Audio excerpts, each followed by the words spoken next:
गोपाल यादव और रॉबर्ट वाड्रा के विवादित बयान पर बोले महामंडलेश्वर यति नरसिंहानंद सरस्वती जी महाराज। पहलगाम में हुए अटैक में 28 लोगों की जान चली गई और कई अन्य घायल भी हुए हैं। हादसा दुखद है, ऐसे में पूरे देश में भी शोक की लहर है। वहीं पीएम आवास में सुरक्षा मामलों पर राजनाथ सिंह, अजीत डोभाल, कई अन्य के साथ चर्चा भी चल रही है। आपको बता दें, सुरक्षा और इंटेलिजेंस एजेंसियों ने पहलगाम अटैक के संदिग्ध आतंकियों के स्केच भी जारी किए हैं।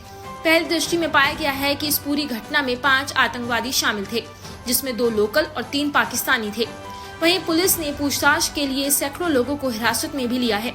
इस हमले की जिम्मेदारी लश्कर-ए-तैयबा के प्रोगेंसी विंग TRF ने ली है। आपको बताते चले, पहलगाम में मंगलवार दोपहर हुए इस हमले को उस वक्त अंजाम दिया गया जब बैसरान घाटी में बड़ी तादाद में पर्यटक मौजूद थे, जिसमें यूपी, गुजरात, मध्य प्रदेश, महाराष्ट्र, कर्नाटक, तमिलनाडु और उड़ीसा से कई पर्यटक थे। पूरे देश में कई जगह बाजार व्यापारी संगठनों द्वारा दुकानों को बंद किया गया और विरोध प्रदर्शन दर्ज किया गया। महामंडलेश्वर पंचदशनाम जूना अखाड़ा यति नरसिंहानंद महाराज द्वारा भी इस बेहद निर्मम कांड की कड़ी निंदा की गई है। कि महामंडलेश्वर अन्नपूर्णा भारती जी हैं, आप अलीगढ़ से पदयात्रा करती हुई यहाँ आई हैं। हम इनके साथ प्रधानमंत्री आवास पर जा रहे हैं इन्हीं बातों को पूछने के लिए कि इस देश में चल क्या रहा है, हिंदू बार बार क्यों मारा जा रहा है। तो यही बातें पूछने के लिए आप महामंडलेश्वर जी से पूछिए। हम तो इनके साथ जा रहे हैं प्रधानमंत्री आवास तक। रॉबर्ट वाड्रा का एक बयान आया है जिसमें कह रहे हैं कि मुस्लिम असहाय महसूस कर रहा है क्योंकि सरकार हिंदू कह रही है। हालांकि जो हिंदुओं का जो अभी नरसंहार हुआ, 26 से 28 लोग मरे हैं, उनको न बोलकर वो मामले को पलटने का बयान कर रहे हैं। क्या कहेंगे आप? रॉबर्ट वाड्रा का तो पता नहीं, हो सकता है उन्हें मुसलमान मरते हुए दिखाई दिए, उन्हें हिंदू दिख ही नहीं रहा हो।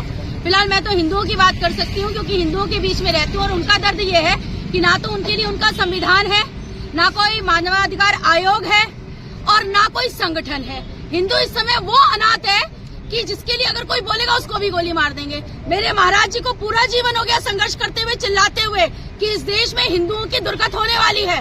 सो कॉल्ड जो सत्तारूढ़ पार्टी के बैठे हुए हैं हिंदूवादी, क्या इनके पास इंटेलिजेंस का इनपुट नहीं था कि जो ये कश्मीर में हो गया? आप बताइए, 16 तारीख को जिस प्रधानमंत्री को कश्मीर में जाना था, 2 महीने पहले से तैयारी हो जाती है।